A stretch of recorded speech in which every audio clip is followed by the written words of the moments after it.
Good day, everyone. My name is Anime A. Perdigues.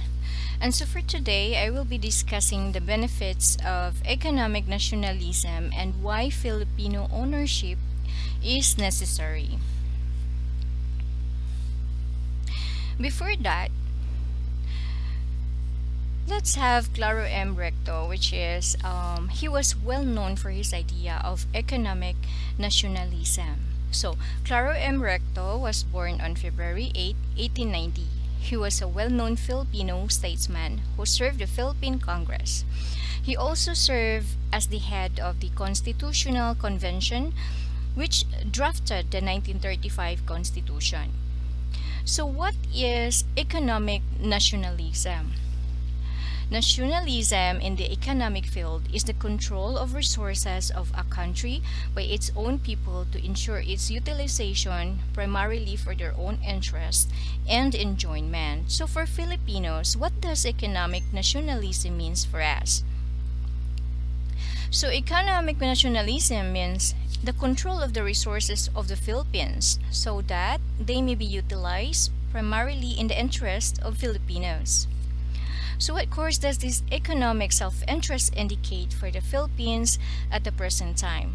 I have demonstrated by means of facts and figures that a raw material exporting nation, that is, an agricultural nation, that is always dependent on a manufacturing nation. So, in any relation between the two, the industrial nation is the gainer, the agricultural nation is the loser. This is implicit in the fact that we export our raw materials cheaply because we cannot use them as such, and we import the finished products at high prices because we need them in our daily lives. So clearly, under this setup, we are not in control of our own resources for our best interest. But if we industrialize, we shall no longer be at the mercy of manufacturing nations. And in more and more instances, as we thoroughly industrialize, our own people shall become the beneficiaries of the values added to the raw materials by the manufacturing process. So there is no question therefore that economic self-interest demands that we industrialize.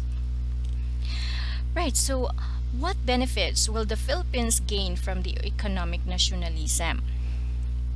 With this, the simple meaning that may be given to the economic nationalism is a nation's aspirations, desire to progress, improve livelihood, achieve worthy and noble things, to enhance the good name, even the glory of the national community of the country which is our homeland, the Philippines, of the flag that symbolizes country, nations, and the nation's history and ideal. So its mainspring is a strong sense of togetherness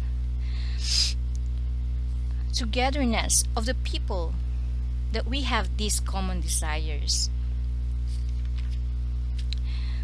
So another thing is why Filipino ownership is necessary. So if the wealth created were to remain in the Philippines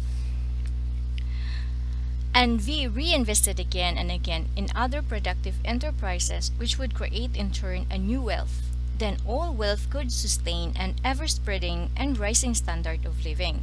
So now you may ask, why the insistence of Filipino ownership or control of such variegated industries? The answer is, unless it were so, it would be impossible to place the benefits to be derived from these industries within the means of enjoyment of the largest majority of the Filipinos. We must remember that if industries of such variety and scope were actually existing, they would be creating enormous amount of wealth annually. So as I've said earlier, that if this wealth created were to remain in the Philippines, then we will be reinvested again and again. You see, it will turn into a new wealth and could ever sustain us and ever spreading and rising the standard of living in the Philippines. But if the industries were alien or foreign owned, this much of the wealth created would have to leave the country. What remains would never be enough to cope with the ever increasing needs of an expanding Filipino population. And this is precisely the circumstance of many decades. We found ourselves through many decades. So the few would merely continue becoming richer, and most of them is aliens and foreigners. And every increasing number of the poor would be getting poorer. It is similar to circumstance we may note which brought about the Fidel Castro revolution in Cuba not long ago. So to expect non-Filipinos engaged in large-scale enterprise in our country to have a nationalistic orientation in their economic activities is, as they say in Indonesia, like expecting lizards to grow in feeders. We have no choice. It has to be Filipinos themselves, through the nationalistic aspirations of their economic endeavors, who must bring about a truly industrialized Philippines. Thank you very much. Once again, this is Anami Perdigas, and that will be the end of my discussion. Thank you.